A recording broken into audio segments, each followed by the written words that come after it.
स्वागत है आपका बुलबुल टोन्स में। गांव के एक वीरान कोने में एक पुरानी मिट्टी की झोपड़ी थी।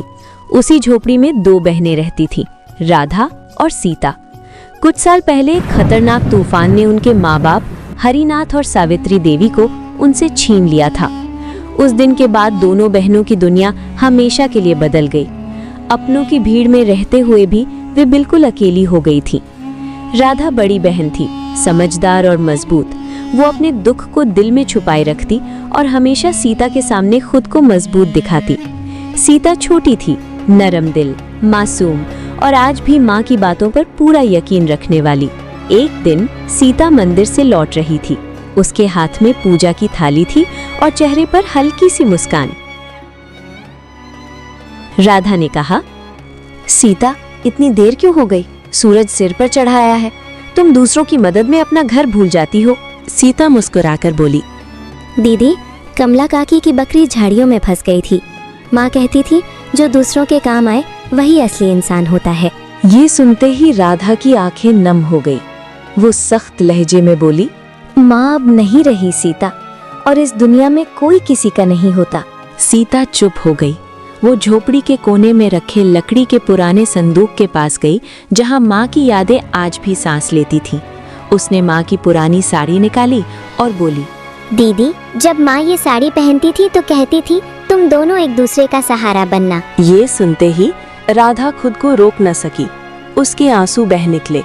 वो बोली, सीता, मैं सख्त इसलिए बनती हूँ क्योंकि अगर तुझे कुछ हो गया तो मैं बिल्कुल अकेली रह जाऊंगी। उसी समय गांव की पगडंडी पर 3 साए नजर आए, चाचा जगदीश, चाची शांति देवी और उनका बेटा मोहन। चाची ने मीठी आवाज में कहा, बेटियों, अगर अपनी जमीन हमारे नाम कर दो तो हम तुम्हें अपने घर रख लेंगे। राधा गुस्से में बोली, ये जमीन हमारे माँ बाप की निशानी है, हम इसे किसी को नहीं देंगे। जगदीश ने तंज कसते हुए कहा, औरतें खेती बाड़ी नहीं संभाल सकती, एक दिन तुम खुद हमारे पास आओगी। ये सब बातें सीता ने सुन ली। उस रात दोनों बहनें देर तक जागती रहीं। सीता डरते हुए बोली, दीदी, जो उन्होंने कहा, क्या सच में ऐसा हो सकता है? नहीं सीता, ये जमीन हमारे पिता की है, कोई इसे हमसे नहीं छीन सकता। अगले दिन वे अपने खेत पहुंची। वहां उन्होंने देखा कि खेत के बीचों बीच एक खूंटी गाड़ी गई थी। ये साफ साजिश थी। मामला पंचायत तक पहुंचा। सरपंच ने कहा, बिना सबूत किसी की जमीन कोई नहीं ले सकता, इसका इंसाफ जरूर होगा। पूरा गांव उन यतीम बहनों के साथ खड़ा हो गया। ये देखकर जगदीश चुपचाप वहां से लौट गया। कुछ दिनों बाद अचानक जगदीश की चावल की मिल में आग लग गई। सारा कारोबार जलकर राख हो गया। गांव वाले कहने लगे, ये उसके बुरे कर्मों का फल है। भगवान देर करता है, अंधेर नहीं। अब जगदीश को अपनी गलती का एहसास हुआ।